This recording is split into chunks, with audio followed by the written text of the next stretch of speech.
Olá pessoal, tudo bem com vocês? Meu nome é Alessandra Daldim e hoje eu estou aqui para explicar como funcionam os jogos de tabuleiro modernos. No vídeo anterior eu falei sobre o que são eles, como que nós trabalhamos esses jogos, que tipos de jogos podemos levar para a sala de aula. Aqui eu quero dar ênfase à mecânica. Antes disso, vamos só recapitular um pouquinho a respeito das habilidades. No vídeo anterior, nós falamos que os jogos trabalham com habilidades socioemocionais e nós estamos justamente procurando esse recurso para levar para a sala de aula. As habilidades podem ser a autoconsciência, que é a capacidade de reconhecer emoções, pensamentos, o autogerenciamento, capacidade de regular as emoções, a consciência social, que é relacionada com a tomada da perspectiva e da empatia, de saber se relacionar com os outros. A habilidade de relacionamento, que é estabelecer e manter, aprender como fazer a convivência e relacionamentos saudáveis. E a tomada de decisão responsável, que é a capacidade de fazer escolhas construtivas para si e para os outros. Aí eu vou te fazer uma pergunta. O que o mundo procura hoje como competência na educação? Você, professor, sabe responder? Tenho certeza que sabe. Mas vamos avançar com essa pergunta e o que estamos fazendo para atingir essa expectativa? O que o mundo procura? Alunos que saibam resolver problemas, que tenham uma capacidade de comunicação assertiva, que saibam se comunicar, que tenham criatividade, que pensem de forma lógica. Tudo isso o mundo espera que nós consigamos ensinar para os nossos alunos, além de todo o conhecimento teórico e as curriculares, que nós já passamos em sala de aula. Isso também é esperado hoje, que os alunos saiam com bastante conhecimento, com uma proficiência sobre essas habilidades. Aí eu volto de novo para a questão dos jogos e dos jogos modernos. Eles têm mecânicas, eles têm mecanismo, forma de funcionar que vão te ajudar a potencializar essas habilidades na sala de aula. Esses jogos, eles precisam entrar com uma intencionalidade pedagógica. A gente precisa aprender a adequar o jogo, a intencionalidade, o tema, para que a gente consiga, de fato, trazer esse resultado que nós queremos das habilidades. Porém, a gente precisa também conseguir adequar a mecânica de forma que os alunos fiquem atraídos para participar da aula e para aprender ainda mais, além daquilo que a gente já ensina de uma forma oral, de uma forma escrita através de exercício. Eu vou começar a dar ênfase a você a respeito de mecânicas. Antes de tudo, eu vou te dar um exemplo bastante fácil. Rolar dados, jogar dado, é uma mecânica de jogo. Andar no tabuleiro é outra mecânica, isso se chama movimento ponto a ponto. Os jogos, eles em geral, reúnem diversas mecânicas, tá? É difícil você encontrar um jogo que tenha apenas uma forma de funcionamento, elas são conjuntos de mecânicas. Mas eu escolhi aqui algumas que são mais fáceis da gente captar algumas ideias e levar para a sala de aula. E no final dessa aula hoje eu vou te mostrar como fazer isso, levar para a sala de aula essas ideias e trabalhar com os nossos alunos.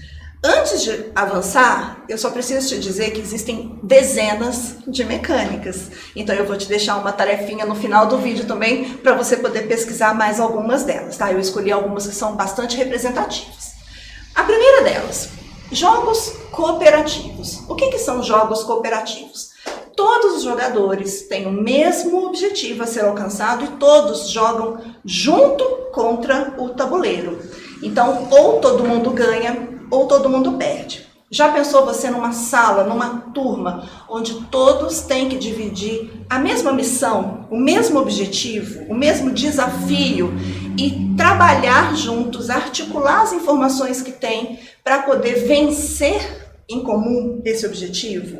Olha só, nesse vídeo que você está vendo aí, nessa imagem, eu tenho 3 exemplos de jogos diferentes que usam bastante dessa mecânica.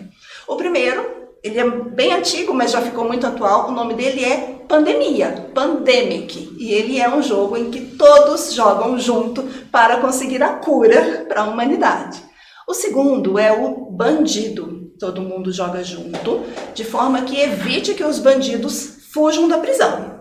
E o terceiro, o só uma, o meu grupo precisa entender qual é a palavra que eu quero passar, qual é a mensagem que eu quero passar de uma palavra que precisa ser descoberta. Então, são mecânicas diferentes, são temas diferentes e que a gente já consegue pensar em como colocar na sala de aula. Outro, leilão. Você já deve ter visto, já deve ter participado de um sistema de leilão ali, fora da sala de aula. Mas você já pensou em fazer um leilão na sala de aula? O leilão, a mecânica de leilão, os jogadores dão lances para melhorar a sua situação no jogo. Ou ajudar a coletar recursos que vão potencializar, que vão fazer com que pontue mais na hora de fazer a coleta dos pontos.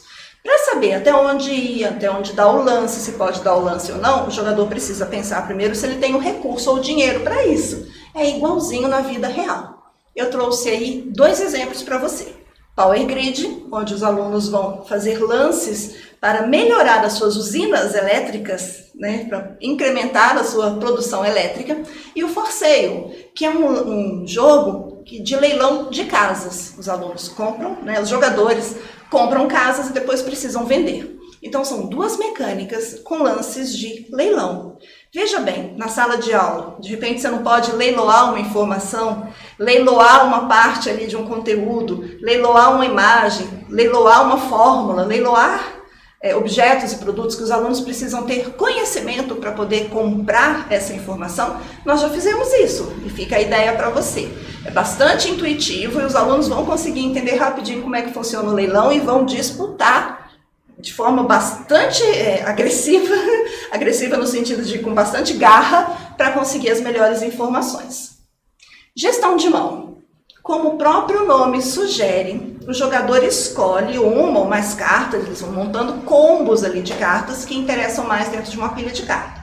Então pode ser combo, pode ser dupla, pode ser trio, e o jogador ele precisa conquistar um objetivo ou ganhar mais cartas ainda para conseguir mais pontos. Eu tenho 3 exemplos aí para você. O primeiro é o Ticket to Ride, que é um jogo de construção de trilhas, de caminhos, de uma cidade para outra. O Ticket to Ride existem vários Ticket to Rides, existe em Europa, existe Ásia, existe Nova York, existem mapas diferentes. Então, os alunos precisam ali juntar pedaços de trechos de rodovia, de ferrovia, para ligar capitais de países, no caso dessa imagem, de países da Europa. O Luxor e o Jaipur, que são também de reunião de recursos e os jogadores precisam ter algumas cartas na mão para que só depois que tiver essa carta consiga fazer uma venda ou consiga avançar em direção a um obstáculo, a um local que precisa ir. E eu tenho aí a mecânica de dedução. Dedução, os jogadores usarão as informações passadas por outras pessoas para conseguir identificar uma imagem ou resolver um desafio. Você já deve ter jogado Imagem e Ação. Imagem e Ação é um jogo muito parecido com essa mecânica de dedução, Então você desenha lá e as pessoas precisam entender o desenho. Nesse caso, ele não é desenhado, ele é falado. Então o Decrypto é um jogo que o seu time precisa entender a mensagem que está ali encriptada para poder ganhar. E no Imagine também, eu tenho uma palavra que precisa ser adivinhada, deduzida, e eu tenho um conjunto de imagens que representam essa palavra que eu quero fazer com que o meu grupo aprenda. Então essa é uma mecânica de dedução. E aí quando nós estudamos as mecânicas, surgem muitas ideias para levar para a sala de aula, mesmo que ainda aqui agora temporariamente de forma remota. E essas ideias eu quero passar para você agora. Primeiro, a gente pode pensar em estabelecer objetivos em comum com a sala de aula e pensar em atribuir recompensas cada vez que esse objetivo que foi definido em comum seja atingido. Essa faz parte das mecânicas de jogos, que é a questão da recompensa. Que recompensa seria essa? Uma recompensa que você pode decidir junto com sua própria turma. Eles são ótimos em sugerir que tipo de recompensa, uma recompensa viável, mas que tipo de recompensa eles gostariam quando todos todos eles, aí a gente usando um pouquinho da mecânica do cooperativo, quando todos atingirem em conjunto determinada fase ou determinado estágio de aprendizado, vem a recompensa. Você pode também pensar em usar senhas ou código para desbloquear atividades. Gente, eu tive 15 anos em sala de aula. Eu sei o quanto é difícil a gente fazer com que os alunos queiram desenvolver algumas atividades que nós sabemos que é importante para eles.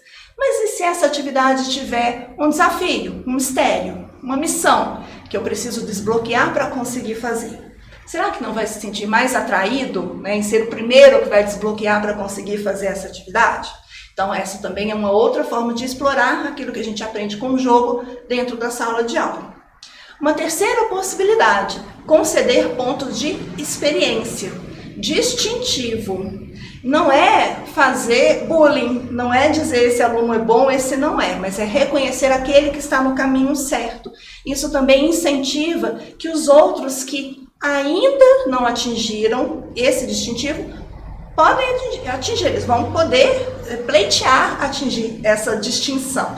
Então, pensar em conceder pontos de experiência quando os alunos reúnem umas certas características ali combinadas com a turma e aí eles se capacitam, né, se habilitam para ser o gerente, ou você vai escolher aí algum distintivo que faça, né, jus ali aquilo que foi combinado com a sala de aula. Uma quarta possibilidade, atribuir pontos para aqueles que colaboram com os outros. A gente tem muitos alunos em sala de aula que são muito espertos, terminam as atividades muito rápido, e aí quando terminam a atividade ficam um pouco ociosos, não sabem mais o que fazer. Que tal você, como professor, pensar em atribuir pontos ou gratificações ou distintivos quando ele ajuda o outro? Isso não é legal? A gente não quer trabalhar isso na sala de aula, a gente não quer pensar nessa habilidade, né, de saber se relacionar? Tá aí uma forma da gente explorar isso. Outra chance, dividir os alunos para trabalhar em pequenos times para a solução de algum problema ou de algum desafio, onde será preciso trocar informações. Então, esse grupo tem algumas informações, o outro grupo tem outras informações e daí por diante. E essas informações, elas se complementam, então eles precisam articular ali um meio de comunicação e de troca, de negociação, para que essas informações sejam compartilhadas por todos e que aí eles possam desenvolver um problema ou um desafio que foi proposto.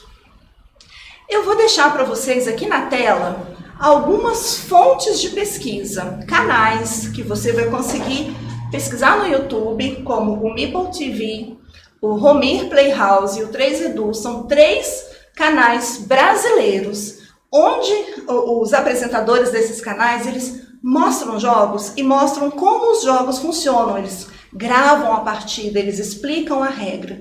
Gente, e a fonte inesgotável de boas ideias que eu tenho certeza que você, professor, vai conseguir colocar em prática, tá bom?